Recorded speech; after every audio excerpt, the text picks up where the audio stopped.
Menyapa Anda semuanya dalam program Bible Everyday. Mari kita akan terus belajar firman dan kita akan lanjutkan menggali firman dan melakukannya setiap hari.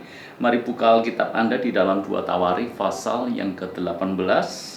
Ini merupakan sebuah kisah yang unik, yang menarik, yang merupakan salah satu peristiwa langka di dunia. Mari kita akan coba belajar.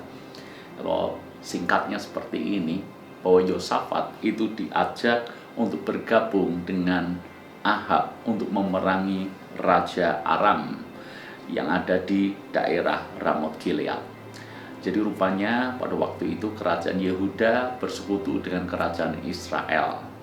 Yehuda dipimpin Yosafat, Israel dipimpin oleh Raja Ahab. Mereka sepakat untuk bersama-sama memerangi Raja Aram, yaitu Ramoth Gilead tempatnya. Dan kemudian ketika mereka membangun persepakatan ini, didatangkannyalah nabi-nabi Tuhan untuk memastikan mereka itu perlu berangkat perang atau tidak. Tuhan menyertai mereka atau tidak, Tuhan memberikan kemenangan kepada mereka atau tidak. 400 nabi berkata, majulah sebab Tuhan akan memberikan kemenangan. Sesungguhnya Yosafat itu punya hati yang cukup peka. 400 nabi meneguhkan buat Yosafat masih kurang atau tidak cukup untuk membuatnya yakin.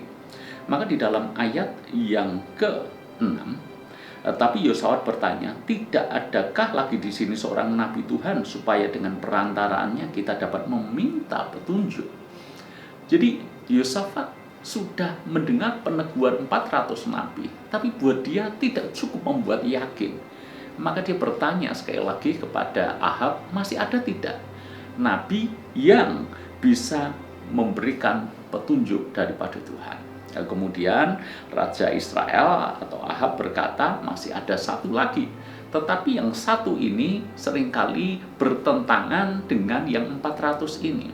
Yang 400 mengabarkan hal yang baik, tapi yang satu ini selalu mengabarkan hal yang buruk. Nabi ini bernama Mika.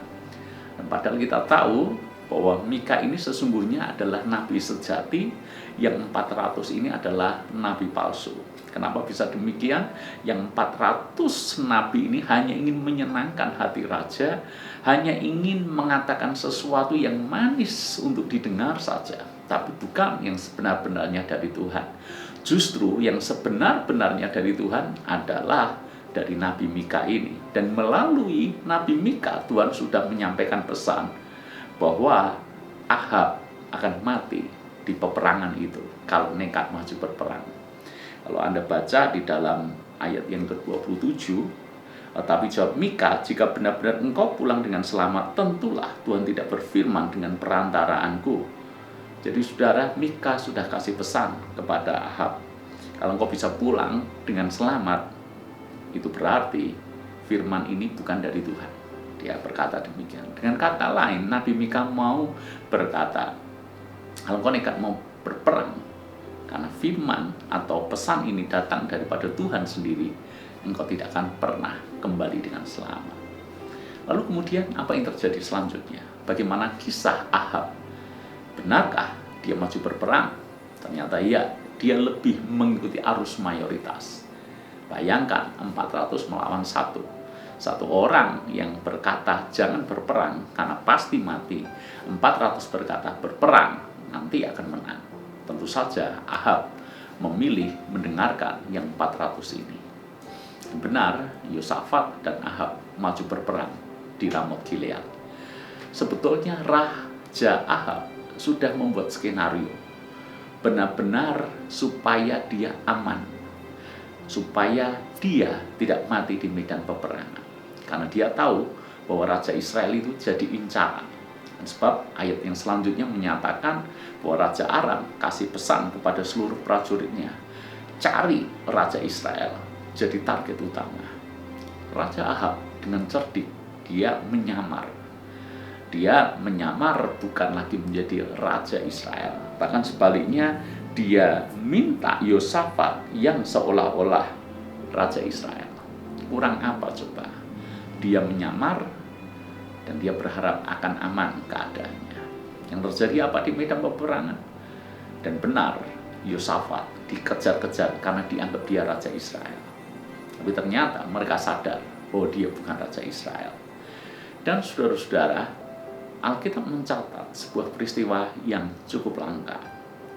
Tentara musuh, orang-orang Aram, dia tarik itu panah dan kemudian dilepaskan panah itu dan menembak dengan sembarangan saja. Jadi Alkitab menulis menembak dengan sembarangan saja. Dan ayat yang ke-33, mengenai Ahab atau Raja Israel di antara sambungan baju sirahnya. Ini peristiwa langka. Asal-asalan, tapi anak panah itu bisa tepat sasaran. Tepat sasaran kepada Raja Ahab dan bukan kepada yang lain. Tidak hanya mengenai Ahab, tapi kenaknya itu sedemikian pas. Berada persis di antara sambungan baju sirahnya. Di area yang tidak terlindungi. Sekalipun itu area yang sangat kecil. Namanya sambungan itu sangat kecil. Tapi Tuhan sedemikian tepat sasaran. Sehingga Raja Ahab berkata, putar bawa aku keluar sebab aku sudah luka. Malangnya dia tidak bisa keluar dari sana karena pertempuran semakin menghebat. Dan dia mati ketika matahari terbenam. Apa yang kita bisa pelajari dari hal ini? Ada beberapa hal. Yang pertama, jangan dengarkan nabi-nabi palsu. Jangan dengarkan orang yang hanya menyenangkan telinga kita saja. Kadangkala terlihat enak didengar, tetapi kalau bukan dari Tuhan, itu justru menjadi bahaya buat kita. Mungkin pertanyaannya, bagaimana Pak supaya saya bisa membedakan ini datang dari Tuhan atau ini bukan daripada Tuhan? Sulit untuk menjawabnya. Tapi satu hal yang saya ingin sampaikan kepada Anda, semakin dekat Anda dengan Tuhan, Anda akan semakin peka dengan suara Tuhan. Semakin Anda bergaul erat dengan Tuhan, Anda bisa membedakan mana yang datang dari Tuhan dan mana yang tidak. Coba pikirkan Yosafat. Dia sudah mendapatkan 4 konfirmasi, tapi dia masih tanya, masih ada enggak satu nabi lagi saja yang menyatakan tentang apakah Tuhan menyetujui atau tidak. Yosafat punya kepekaan yang tidak dimiliki oleh Raja Ahab. Jadi hal pertama, bergaulah erat dengan Tuhan. Nanti Anda bisa membedakan. Nanti Anda bisa mengambil keputusan dengan benar. Apakah Anda harus seperti ini atau Anda melakukan seperti itu. Hal yang kedua adalah kedaulatan itu mutlak. Rencana Tuhan tidak bisa digagalkan dengan apapun. Manusia mencoba menggagalkannya. Ahab mencoba menggagalkan nubuatan daripada Nabi Mika itu. Dengan cara apa? Dengan cara dia menyamar. Dengan cara apa? Dengan cara dia bersembunyi di antara prajurit-prajurit Israel maupun Yehuda sehingga aman. Tapi rencana Tuhan tidak bisa digagalkan.